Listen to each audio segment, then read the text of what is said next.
What's going on? Welcome back to the channel. We're going to be covering Lorcana here for the next couple weeks. We finally have all the cards revealed for set 4, Ursula's Return. I'm very excited to get my hands on it in just a week from now. Let's go ahead and look through all the different cards that are going to be coming out in this set, and what better way to start it than with Amber. All right, to kick it off, for 1 ink, we're going to have Augustine Madrigal. That's right. The characters from Encanto are being added to the game. They all have a magical tag for some synergies. This is just a 1-cost 2/2 very standard card to get started with. This is all right. Probably is only going to see play in magical theme decks. Probably not very competitive. Very standard stat distribution. And next up we have Alma Madrigal, which reads, when you play this character, you can search your deck for a magical character and reveal that card to all players, shuffle your deck and put it on top. Now, this is pretty big for Lorcana. This is the first time that we are getting a new action. The search feature from many other TCGs is finally here in Lorcana. There are some people that are very skeptical about it. I think for a theme deck like the Madrigal, something that you're playing around with your family, this is okay. It's not going to be overpowered. There aren't any magical cards yet that are going to, like, first 2-3 turns change the tide of the game. But at the same time, it's still pretty cool to have this now as a new action in Lorcana, especially if you're running a magical deck. You're going to want to be able to have more of those characters, and maybe like you really want the Maribel that we'll look at soon. Just having the ability to go ahead and grab that and know that you can grab that when you need it could be something that's useful for this deck. Other than that, it's just a 1/3, 4/3 cost, uninkable. I think it's a fair cost for the ability and the stat line. She does also quest for 2 lore, so something that you can actually use on the field to get a little bit of early lore, especially with some of the magical synergies. So a pretty good card. Like I said, probably see it a lot in the theme decks, but we'll see if it's competitive or not. And next up, we have a new Ariel card. Now, this Ariel is a 4-cost inkable, 3/3 stat line, 2 lore, but it is a Singer 7, which is very important for a new feature that we're going to talk about later, which allows people to sing songs together. So for 4 costs, you're getting 7 in your song count. This could be really strong, but there already are so many good singers in Amber that we'll just have to see how the decks come together and if this is something that people use. And next up, we have another Cinderella card in Amber. This one is a 5-cost Singer 9. So this plus 1 other character is going to be able to sing cost 10 songs, which is insane. Now, Amber doesn't have anything that expensive, but there is one that's coming to the game that we'll talk about in another video in Amethyst. As for the stat line, 1/5, she's gonna be able to stay on the field for a little bit. She's got the 2 lore, and if Singer 9 wasn't good enough, also has the ability, when this character sings a song, your other princesses get +1 lore. That's gonna be really cool to build a nice princess or hero themed. This could be pretty interesting. There are some other princess synergies already in Amber that you can take a look at combining this with. But also, this card is going to be one of the ones that gets the enchanted version. We do have the other Amber enchanted Cinderella here, just in our collection. It'll be really nice to get this one as well. I think this one looks a little bit cooler, although the one from Floodborn set 2 is a little bit more classical. This one kind of looks more majestic to me, which is pretty cool. Next up, we have Cogsworth Major Domo, and it reads, whenever this character quests, you may give chosen character -2 strength until the start of your next turn. It is a 4-cost inkable, 3/3 strength, and 1 lore. I think this card is pretty decent. For 4 costs, it is getting a little bit more on the more expensive side. Having the ability to do -2 strength to your opponent's characters is very strong, especially on a character. This is really going to shine with the other aspects from the other colors that you synergize with. Like for Emerald, this could be really good for bouncing something with Cloud Kicker that you normally couldn't do. Or with Ruby, you'll be able to get rid of things with Medusa that you might not have normally been able to do. And since this is repeatable, just every time it quests, it could be something that Amber starts to abuse. There's another card we'll talk about at the very end of the video that is in Amber in this set that does a similar action, but it's not on a character. So it's not going to be as repeatable, but it will be easier to get out. And next up, we have a Daisy Duck, very, very standard 1 ink 1 strength, 1 willpower, 1 lore. A very good starter card to get down turn 1. It's going to be able to survive your steel songs. Also, with this just being 1 cost, it will be used in future sets if Daisy ever gets a really good shift card. Right now she doesn't have one, so there's no real shift targets that this could be used for, but definitely a future card to look out for to come. And then speaking of Daisy, this is not a shift Daisy, but it is a more expensive Daisy.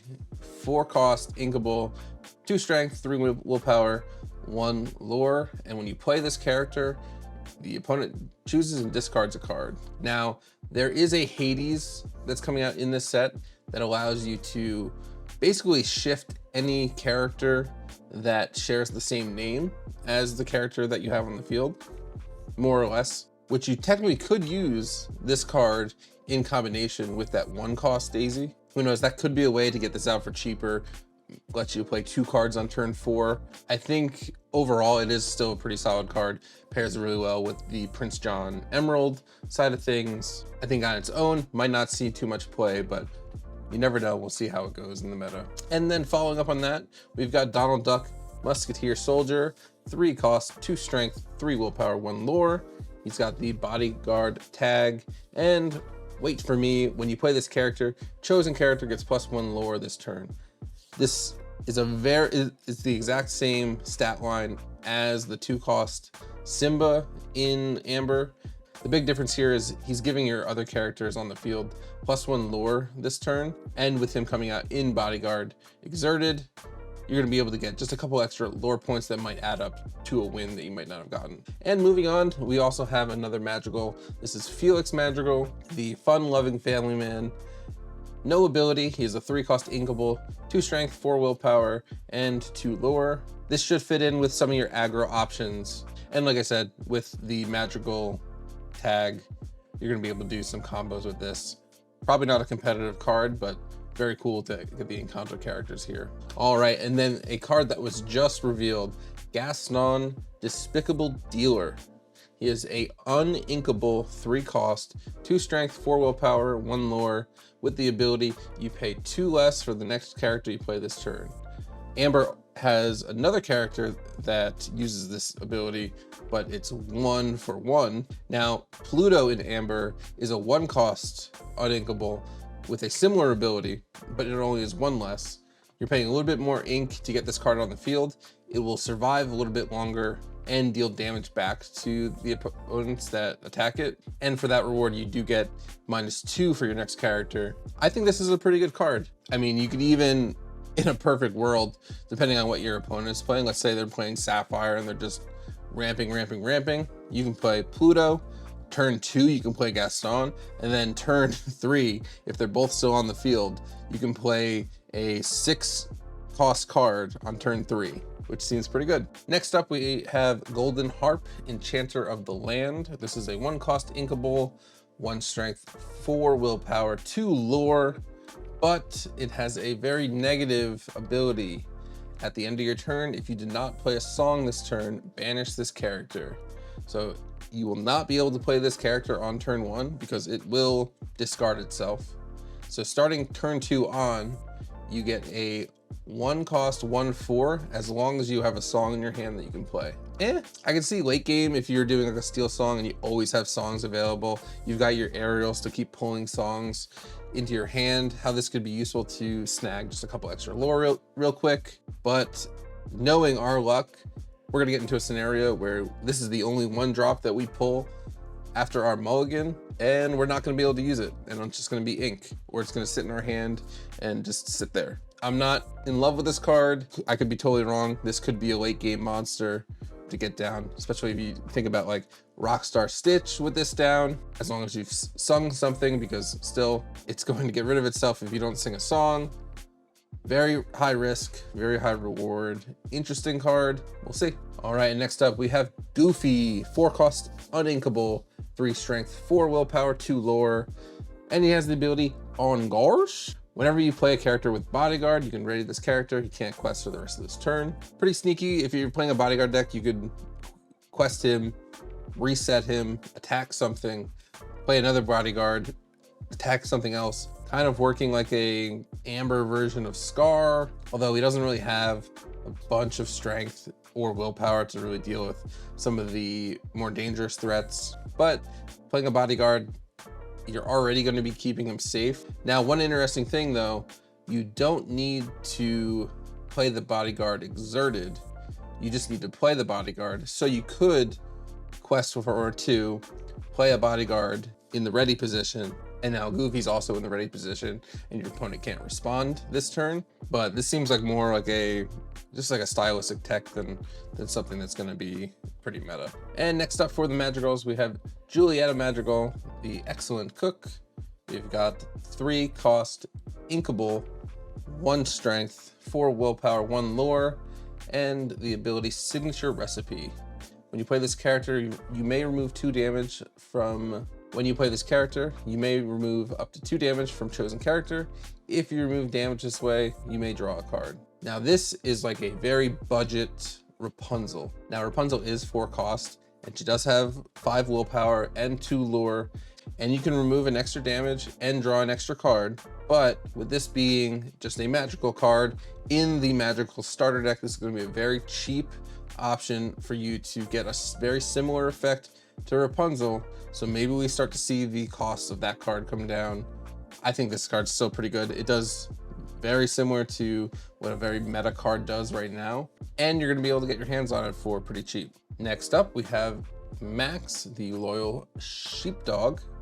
He is a 3 cost Inkable, 4 strength, 3 willpower, 1 lore. And if you have a character named Prince Eric in play, you pay 1 less ink to play this character. In theory, this is a very, very strong 2 cost card, but unfortunately there are no 1 cost Prince Eric cards yet in the game. So you won't be able to get this out turn 2. This would be a later play that you would make. But if you're looking for more late game Prince Eric and just slide Max in as well to go wide, there are a couple options that are coming up in just a little bit for Amber for this set that we might be able to use with this. All right, next up we have a Mickey Mouse card, Leader of the Band, 4 cost Inkable, 2 strength, 5 willpower, 1 lore. He has support and the ability Strike Up the Music. When you play this character, chosen character gains support this turn. So not only does he have support, he is also giving someone else support. This could be used if you need to take out someone with a lot of health that is exerted. So with this, you're basically getting 2 uses of the support tag for this 1 card. You get the one that you're going to be giving to, it's going to exert.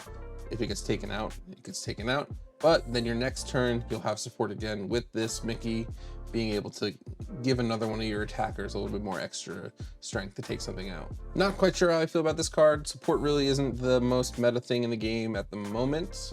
This is a cheaper Mickey Mouse, which could be something that's useful because next up we have the 7 cost Mickey Mouse with Shift 5.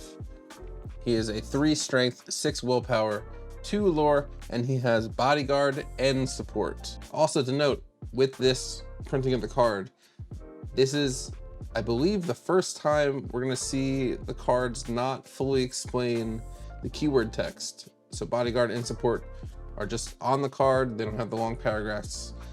Like Shift above it has it where it describes what it is. And this Mickey Mouse has the ability Musketeers United. When you play this character, if you use Shift to play him, you may draw a card for each character with bodyguard that you have in play. I like this Mickey. I think it's interesting to have a card with both bodyguard and support because you're going to want to be questing or getting the bodyguard exerted anyway, and then giving its strength to one of your attackers seems like a pretty good deal. And then another Musketeer Mouse that we need to talk about. It's Minnie Mouse, the Musketeer Champion.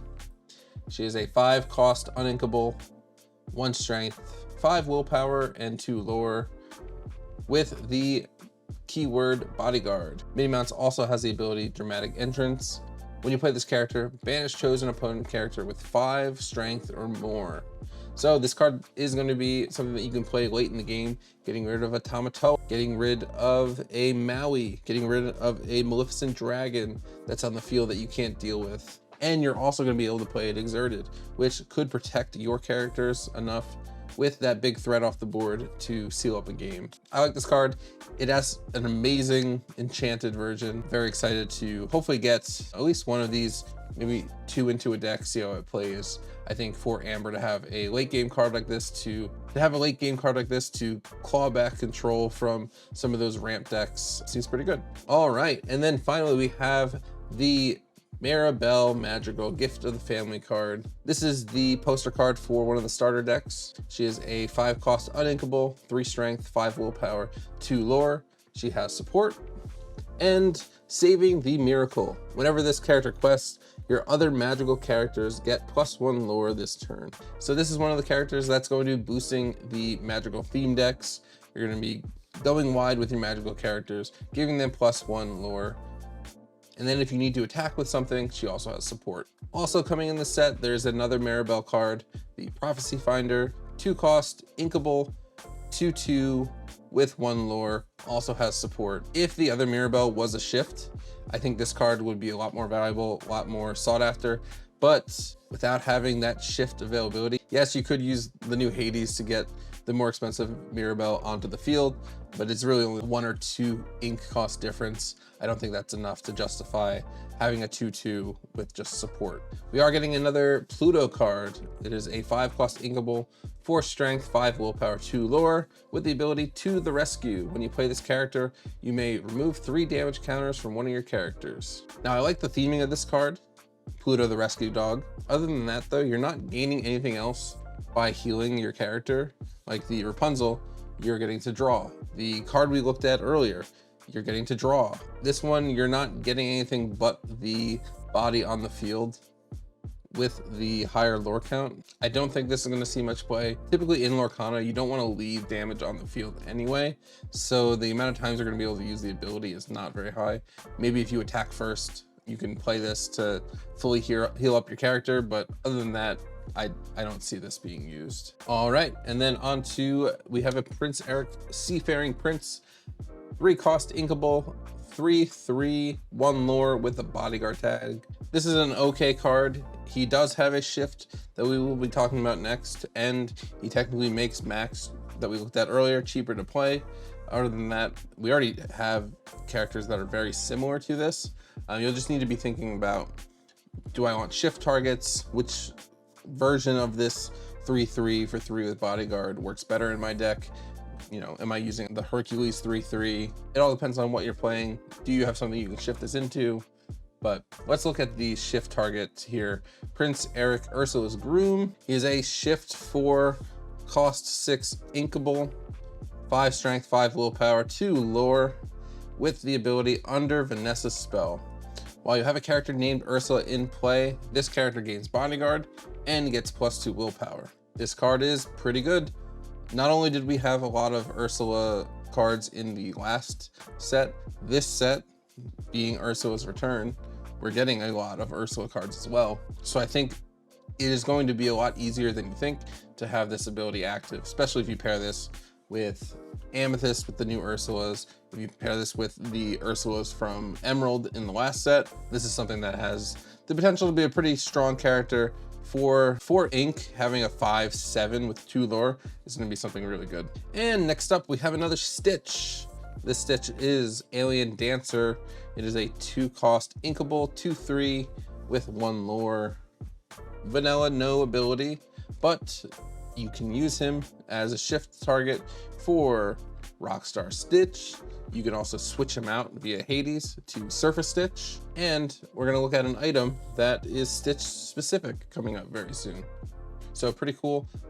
I like this one a little bit better than the new dog Stitch. It will survive the just poke that Steel has and the removal that Steel has. So you might be able to survive an extra turn just to get out your Stitch Rockstar or whatever you want to play. And since he's 2 cost, he still is able to be played and exerted for a draw with Stitch Rockstar. Speaking of Ursula, we have a Ursula Eric's Bride here, 4 cost uninkable, 2 strength, 4 willpower, and with 2 lore.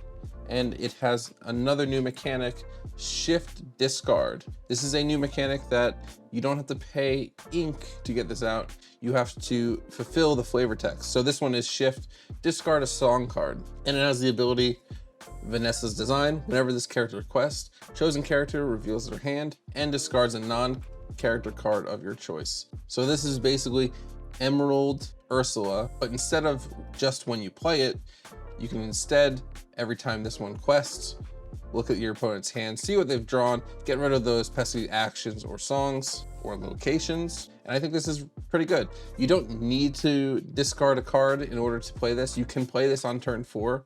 I think it's going to be harder to get it out sooner. Although what you could do is you could, with Emerald, play your 2-cost Ursula, shift, discard a song card in the same turn. Now it's Eric's Bride's Ursula, and on the turn that it can quest first, it's already repeating that ability. Another Ursula to take a look at here. This is Ursula Vanessa, 2-cost inkable, 1/4 with 1 lore and Singer 4. This is a potential shift target for that Ursula that we just took a look at. Having Singer 4 is pretty good if some of these sync together cards are going to be meta. I think anything with the Singer tag is going to be really good or really fun to find out the math on what's going to be most efficient to sing something. But this is pretty good. It's a 1/4 for 2 cost, and you get the little extra bonus of Singer 4. So pretty good. So that wraps up all the characters, and we're moving on to the actions and songs. First up, we've got Bruno's Return.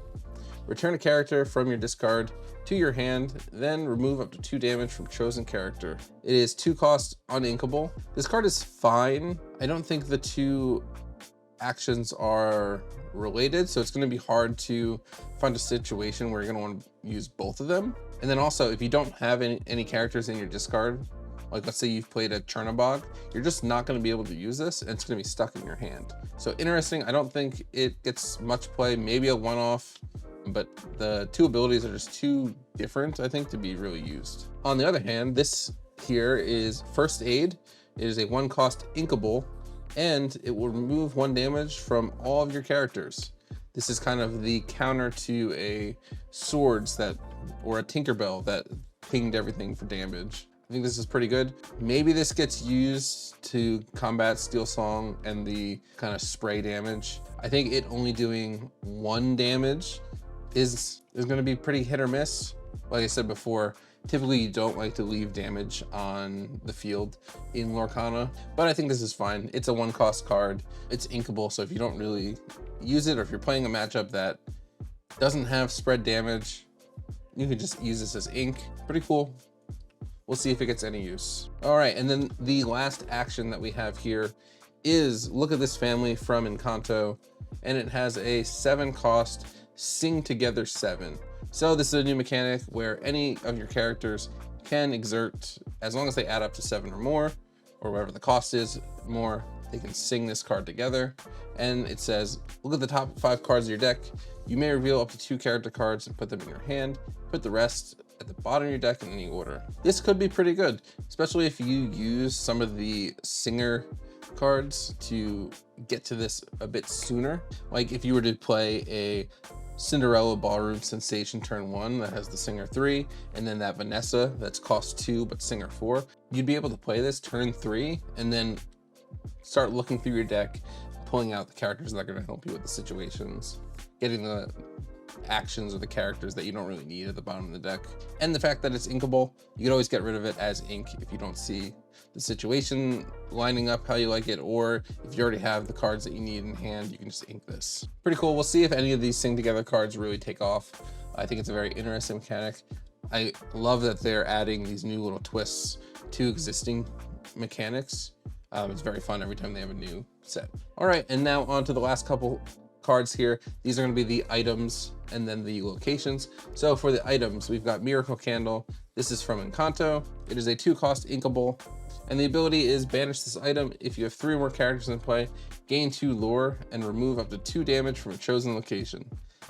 I know I said the Bruno's Return card had two different things. This is all over the place. So not only do you get to play this, then you need to banish it.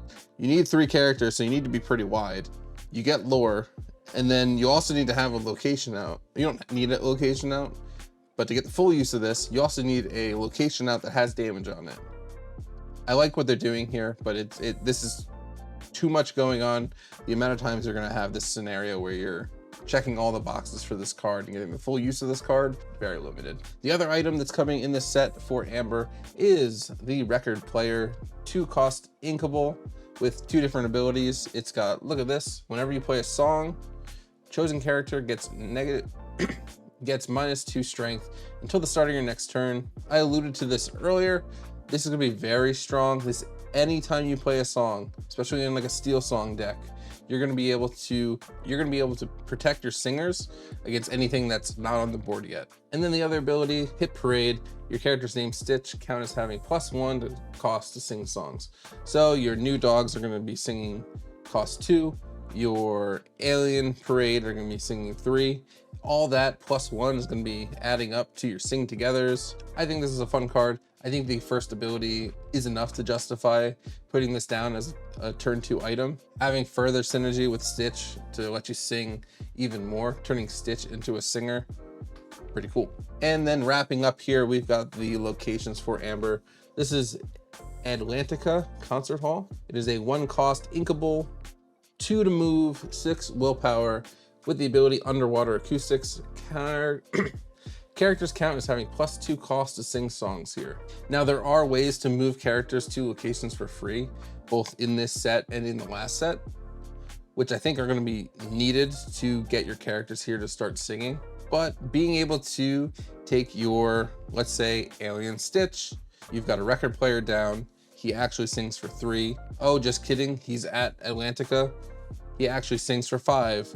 Now you can play A Whole New World. Now you can play Grab Your Sword. I think this is gonna be a cool tool for Steel Song. They already have a lot of natural breakpoints for the songs that there already are, but I think this is cool. It doesn't give you any lore, so your opponent's really just going to need to focus this because you're singing so much, but ideally you're singing to control the board and control their hand.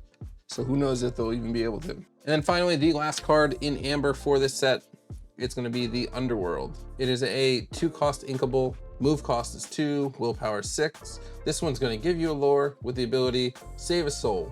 Whenever a character quests while here, you may pay 3 ink to return a character from your discard to your hand. This is a very expensive location to use. So to think about it, it's gonna cost 2 to play this, 2 to move it, and then 3 to use it. So the bare minimum that you'd be able to play this is turn 2, this goes down.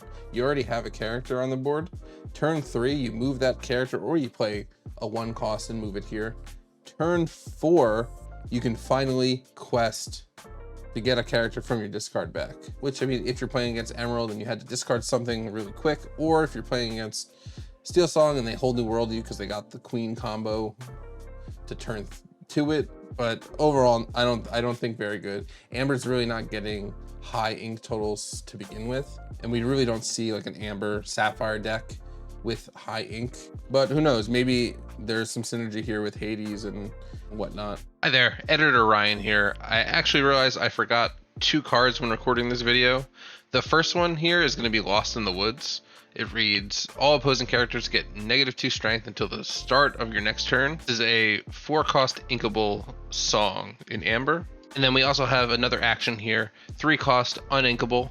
Each opponent may choose and discard a card. For each opponent that doesn't, you gain 2 lore. It could be pretty interesting with a Prince John deck, where if they have no cards, you're just gaining 2 lore for using this action. We'll see how it goes. Sorry about missing these cards. I will make sure I get all of them next time. Thank you, and back to the video. But there you have it. Those are all of the Amber cards coming in set 4 of Lorcana Ursula's Return. Thank you guys so much for tuning in. Be sure to like the video, subscribe, because next video we're going to be going over all the Amethyst cards coming in the set, and there are some really good ones coming for Amethyst. I'll see you guys next time. See ya.